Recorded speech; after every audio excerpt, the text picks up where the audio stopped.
Hi friends, இந்த வண்டி வந்து டிஸ்கவர் 100.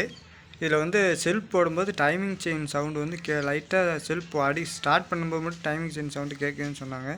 அதை டைமிங் செயின் மாற்ற தேவையில்லை. டைமிங் செயின் டென்ஷனர் இருக்குது பார்த்தீங்களா, டைமிங் செயின் டென்ஷனர் வந்து கொஞ்சம் லைட்டாக உள்ளே ஷேக் ஆகுது. உள்ளே இது பீஸ் ஆனால் விட்டு போயிருக்குன்னு நினைக்கிறேன். டைமிங் செயின் டென்ஷனர் வந்து போயிடுச்சு, இது ஆகாது. இது போனதுனால தான் உங்களுக்கு சவுண்டு கேட்டிருக்கு. ஸ்டார்ட் ஆகும்போது மட்டும் டைமிங் செயின் சவுண்டு கொஞ்சம் லூஸாக இருந்து டைட் ஆகும் பார்த்தீங்களா, அந்த மாதிரி ஆகிருக்கு. இது டென்ஷன் டைட் பண்ண புதுசு மாற்றினா சரியாக போயிடும். இதுக்கப்புறம் கீர் போடுற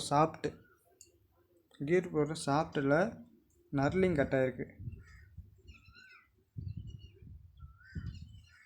தெரியுதுங்களா? நர்லிங் சுத்தமாக போச்சு. கீர் சாப்பிட்டு மாற்றி ஆகணும். கீர் லிவரும் மாற்றணும்.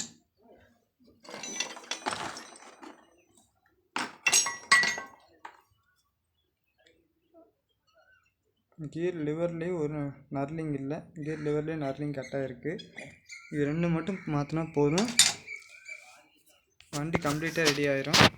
வண்டி ஸ்டார்டிங் கம்ப்ளைண்ட் இருக்காது. 2 ப்ளக்கு மாற்றணும். மெயினாக ஸ்டார்டிங் கம்ப்ளைண்ட் இருக்குன்னாங்க. கார்பெட்டர் வேறு க்ளீன் பண்ணி போடணும். வீடியோ முடிஞ்சிச்சு.